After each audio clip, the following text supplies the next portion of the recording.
नमस्कार, आप देख रहे हैं अपने उत्तराखंड। मैं हूं आपके साथ सचिन चौहान। खबरों में आगे बढ़ते हैं बड़ी खबर के साथ। और फिलहाल इस वक्त की बड़ी खबर सामने आ रही है, बड़ी खबर आप तक पहुंचा रहे हैं। इस वक्त की ये बड़ी अपडेट, उत्तराखंड समेत 16 राज्यों में ये लागू हुई एसआईआर की प्रक्रिया। तीसरे चरण की एसआईआर की आयोग ने मंजूरी दे दी है। फिलहाल ये बड़ी खबर इस वक्त निकलकर सामने आ रही है। सटीक वोटर लिस्ट पर चुनाव आयोग का पूरा फोकस है। हाउस लिस्टिंग से जोड़ा गया एसआईआर कार्यक्रम। तो फिलहाल ये बड़ी खबर इस वक्त सामने आ रही है। 16 राज्यों में मतदाता सूची का एसआईआर, जिसमें उत्तराखंड भी शामिल है, और सटीक वोटर लिस्ट हो, इसी पर ही चुनाव आयोग का पूरा फोकस है। तो हाउस लिस्टिंग से इस एसआईआर कार्यक्रम को जोड़ा गया है और उत्तराखंड समेत 16 राज्य जिसमें यह लागू हुआ है एसआईआर प्रक्रिया। तो उत्तराखंड समेत 16 राज्य हैं, जिसमें तीन केंद्र शासित प्रदेश भी हैं। सटीक वोटर लिस्ट पर चुनाव आयोग का पूरा फोकस है। एसआईआर का मतलब यही है कि जो लिस्ट तैयार होगी वो पूरी तरीके से फ्रेश लिस्ट होगी, जिसमें से बहुत से नाम हटेंगे भी, बहुत से जोड़े भी जाएंगे। तो फिलहाल इस वक्त ये बड़ी खबर सामने आ रही है। 16 राज्यों में मतदान सूची का एसआईआर। उत्तराखंड समेत 16 राज्य और 3 केंद्र शासित प्रदेश भी हैं। तो तीसरे चरण का ऐलान ये कर दिया है चुनाव आयोग ने एसआईआर के लिए, और पूरी रिपोर्ट तैयार की जाएगी। उत्तराखंड समेत 16 राज्यों और 3 केंद्र शासित प्रदेश इसमें लागू हैं और तीसरे चरण का यह ऐलान हो चुका है। बीएलओ घर घर जाकर वोटर वेरिफिकेशन करेंगे।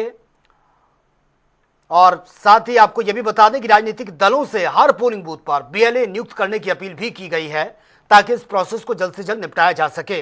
ड्राफ्ट वोटर लिस्ट जारी होगी, जिस पर दावे और आपत्तियां भी ये ली जाएंगी, और इसी के आधार पर आपत्तियों के निपटारे के बाद फाइनल वोटर लिस्ट ये प्रकाशित की जाएगी। तो ये जो पूरी प्रोसेस है एसआईआर के लिए, क्वालिफिकेशन तारीख जो है 1 जुलाई 2026, ये हम आपको ग्राफिक्स के माध्यम से बता रहे हैं। तैयारी, ट्रेनिंग, प्रिंटिंग 29 मई 2026 से 7 जून 2026 तक है।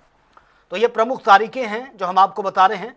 बीएलओ का घर घर वोटर वेरिफिकेशन 8 जून 2026 से 7 जुलाई तक ये होना है। 7 जुलाई 2026 तक पोलिंग स्टेशंस का पुनर्गठन 7 जुलाई 2026 तक होगा।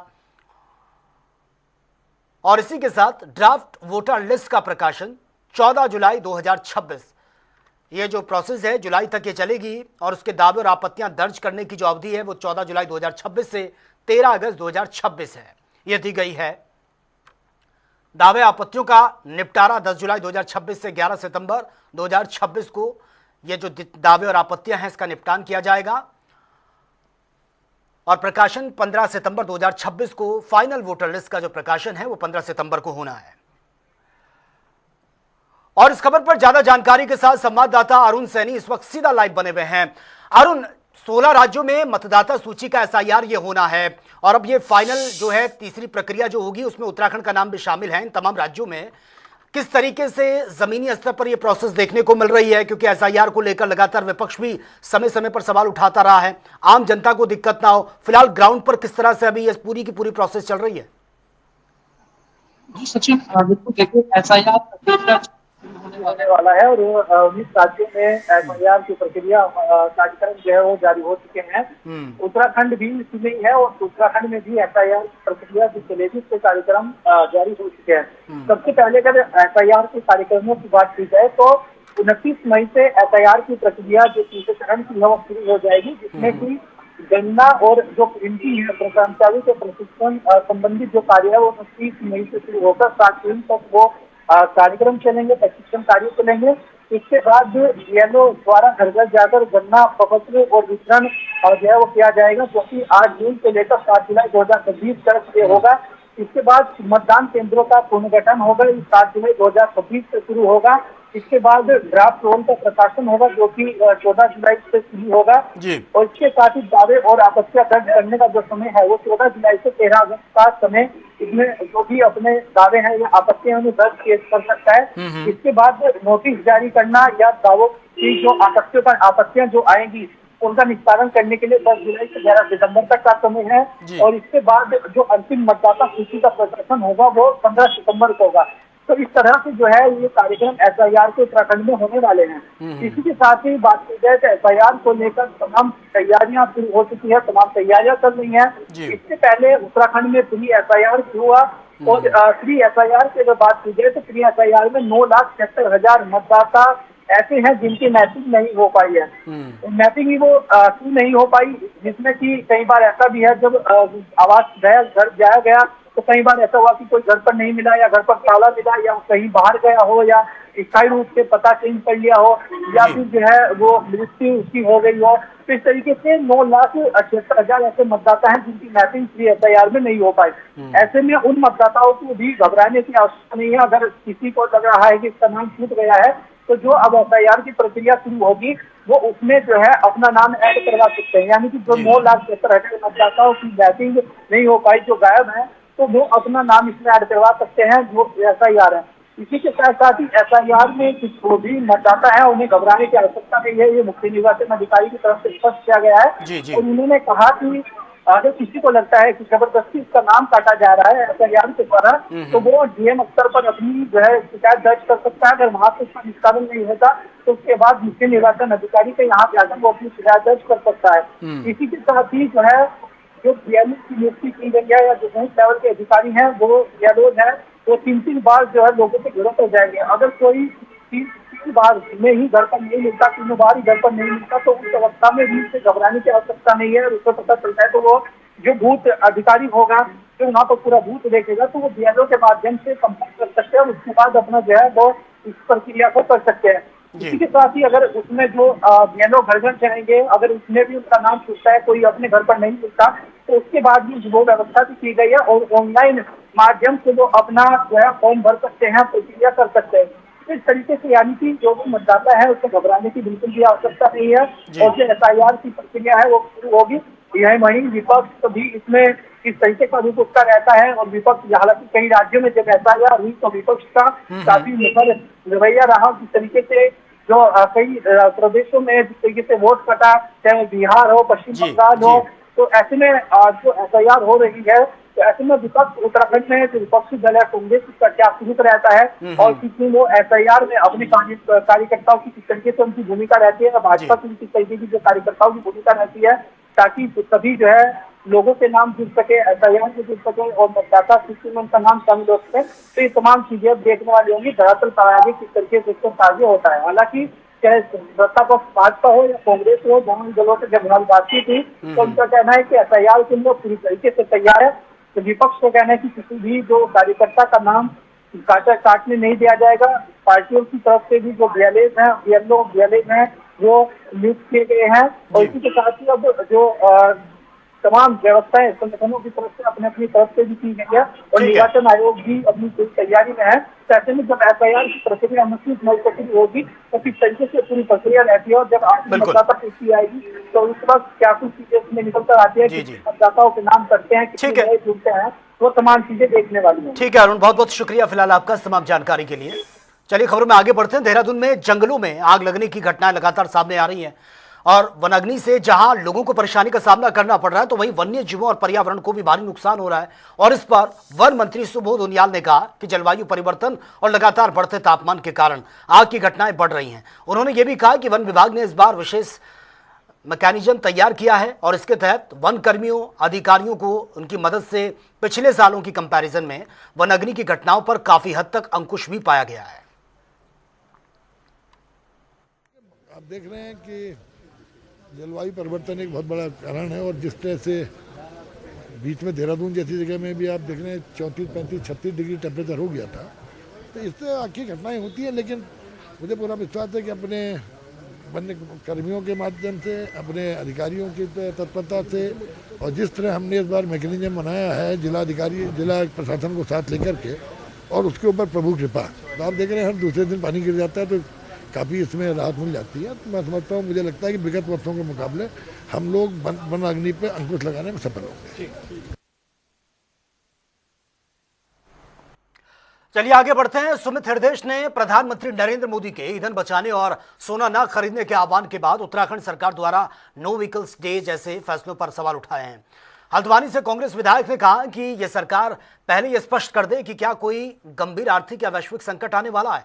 उन्होंने यह भी पूछा कि पब्लिक ट्रांसपोर्ट और अन्य विकल्पों पर सरकार की क्या तैयारी है। हालात जिस तरह से बन रहे हैं उससे जनता में अनिश्चितता बढ़ गई है। आप लोग यूक्रेन कह रहे हो ना, पहले नहीं, देखिए, ये तो हमारे नेता राहुल गांधी जी ने मार्च में ही बोल दिया था कि देश पे आर्थिक संकट आने वाला है। वैश्विक परिस्थिति को समझना सरकार की दूरदृष्टि होनी चाहिए और मुझे लगता है कि संकेत मिल चुका है कि युद्ध दोबारा प्रारंभ होने वाला है। और ये देखिए, विश्व शांति के लिए भी मैंने पहले भी कहा है, शांति दूतों की कमी हो चुकी है। वैश्विक राजनीतिक परिस्थितियाँ जो उत्पन्न हो चुकी हैं, कहीं पे भी लगता ही नहीं है कि शांति के विचार लेकर कोई भी व्यक्ति या नेता आगे बढ़ रहा। हरिद्वार में प्रधानमंत्री नरेंद्र मोदी की अपील का असर साफ तौर पर देखने को मिल रहा है। जिलाधिकारी मयूर दीक्षित ने सरकारी वाहन छोड़कर पैदल कलेक्ट्रेट पहुंचकर एक मिसाल पेश की है। जिलाधिकारी को पैदल आते देख कई अधिकारी और कर्मचारी भी पैदल और दोपहिया वाहनों से दफ्तर पहुंच रहे हैं। हरिद्वार रुड़की विकास प्राधिकरण के सचिव मनीष सिंह और मुख्य विकास अधिकारी ललित नारायण मिश्रा भी पैदल बैठक में शामिल हुए हैं।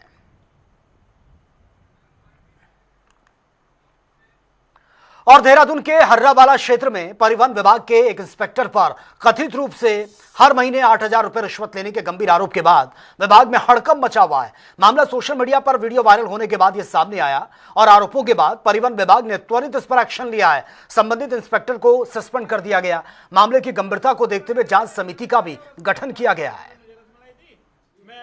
उचित कार्रवाई करी है, निलंबन किया है उसका, जिससे ऐसी कार्रवाई करी और जो भी इसमें संलिप्त होंगे सभी के खिलाफ कार्रवाई की जाएगी और एक जांच समिति मेरे द्वारा बना दी गई है। इस तरह के जो भी गलत कार्य हो रहे हैं उनमें हम लोग किसी भी तरह से, मैं समझता हूँ कि जीरो टॉलरेंस की सरकार है, इस तरह के कृत्य बर्दाश्त नहीं करेंगे और जो भी सही कार्य करेगा उसको सस्पेंड तो कराई जाएगा, साथ साथ टर्मिनेट भी।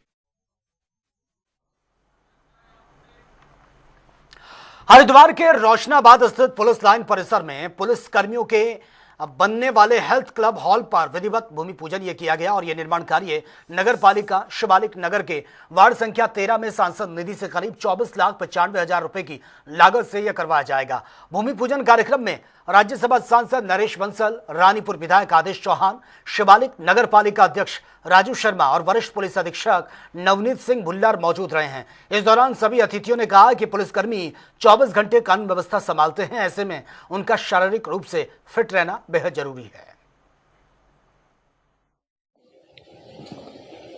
मैं जब से राज्यसभा सांसद बना हूं, मैंने पहले भी हरिद्वार जिले के सभी थानों में महिला हेल्प डेस्क ये सांसद निधि से बनवाए हैं, जिसमें महिला पुलिस के लिए और महिलाओं की समस्याओं को सुनने के लिए एक अलग से स्थान बने। उसी क्रम में आगे सुझाव आया कि पुलिस के जवानों की फिटनेस बराबर बनी रहे, उसके लिए हेल्थ क्लब ये बने, तो उसके जो भवन मेरी सांसद निधि से करीब 25 लाख रुपए का बनेगा। ये राज्यसभा सांसद हैं जो हमारे, उन्होंने पुलिस लाइन रोशनाबाद हरिद्वार में व्यायामशाला, एक जिम जो है वो सांसद निधि से हमें दिया है, तो उसका शिलान्यास भूमि पूजन था। तो उसमें माननीय सांसद महोदय, माननीय विधायक जी और माननीय चेयरमैन जो है हमारे नगर पालिका के भूमि पूजन में यहाँ पे आए थे और इसमें जो एक व्यायामशाला बन रही है और उसमें बाद में फिर इक्विपमेंट भी स्टेट ऑफ द आर्ट जो है वो लगाए जाएंगे और जिसमें कि फिर जवानों को और जो फैमिली क्वार्टर्स हैं जो वो लोग रहते हैं उनको इसका फायदा मिलेगा। तो उसके भूमि पूजन कार्यक्रम था आज जी। पेपर लीक के आरोपों के बीच नेशनल टेस्टिंग एजेंसी ने बड़ा फैसला लेते हुए 12 मई को आयोजित नीट परीक्षा को रद्द कर दिया है। एनटीए डीजी अभिषेक सिंह ने जानकारी दी कि परीक्षा दोबारा से करवाई जाएगी और सरकार ने इस मामले की गंभीरता को देखते हुए जांच की जिम्मेदारी सीबीआई को सौंप दी है। इधर प्रदेश कांग्रेस कार्यालय में राष्ट्रीय प्रवक्ता आलोक शर्मा ने प्रेस वार्ता कर सरकार पर तीखा हमला बोला है। उन्होंने कहा कि मामले की जिम्मेदारी लेते हुए केंद्रीय शिक्षा मंत्री धर्मेंद्र प्रधान को इस्तीफा दे देना चाहिए। की पूरी भाजपा की कार्यस्थानी एनटीए जो नेशनल टेस्टिंग एजेंसी है वो एक एनजीओ है जो 2017 में बनी और उसमें तमाम भाजपा और आरएसएस से जुड़े हुए लोग काबिज रहे। दुर्भाग्य यह है कि जिस ऑर्गेनाइजेशन के माध्यम से लगातार एग्जाम फेल होते चले गए उसको किसने ऑथराइज किया। 2024, 25, 26 लगातार हम देख रहे हैं कि एक एनजीओ एग्जाम कंडक्ट कर रही है 2017 के बाद से। दुर्भाग्य यह है कि आज भी वही एचआरडी मिनिस्टर बना हुआ है जिसके टाइम पर ये तमाम घोटाले हो रहे हैं। हरिद्वार में बीएचईएल प्रबंधन के खिलाफ श्रमिकों का गुस्सा फूट पड़ा है। भेल मजदूर कल्याण परिषद के बैनर तले सैकड़ों श्रमिकों ने सीएफएफपी गेट पर विशाल जनसभा और जोरदार प्रदर्शन किया। श्रमिकों की मुख्य मांग वित्तीय वर्ष 2025-26 के लिए प्लांट परफॉर्मेंस पेमेंट के भुगतान के लिए जल्द ही 2 दिवसीय जेसीएम मीटिंग बुलाने की ये रही है। और संगठन के महामंत्री राजवीर सिंह ने कहा है कि भेल का इस साल जो टर्नओवर है वो 34,629 करोड़ रुपए और बीपीटी 2,116 करोड़ रुपए ये रहा है, जो पिछले साल की तुलना में काफी अधिक है। बावजूद इसके प्रबंधन ने अभी तक पीपीपी भुगतान को लेकर कोई घोषणा नहीं की है। देखिए, हमारा जो 1 साल का उत्पादन लक्ष्य पूरा करने के उपरांत कर्मचारियों की कुछ समस्याएं होती हैं, जो डिमांड होती हैं, उनको कर्मचारी चाहते कि समय से वो भी हमारी पूरी हो, जिस तरह से हमने कार्य पूरा किया है। तो उन्हीं बिंदुओं को लेकर एक संयुक्त समिति की बैठक दिल्ली में होती है, जिसमें सबसे पहले तो प्लांट परफॉर्मेंस जो हमने किया उसका भुगतान होता है। एक प्लांट परफॉर्मेंस पेमेंट होता है, उसका भुगतान किया जाना है और वो 31 मार्च के बाद प्रबंधन को उस मीटिंग की तिथि घोषित कर देनी चाहिए। वो अभी तक मीटिंग की तिथि घोषित नहीं हुई है, तो उसकी तिथि घोषित हो और उस मीटिंग में जो कर्मचारियों की कॉर्पोरेट स्तर की समस्याएं हैं उन पर भी चर्चा हो, उनका समाधान हो। जिस तरह से एक लैपटॉप हमें हर 5 साल के बाद दिया जाता है।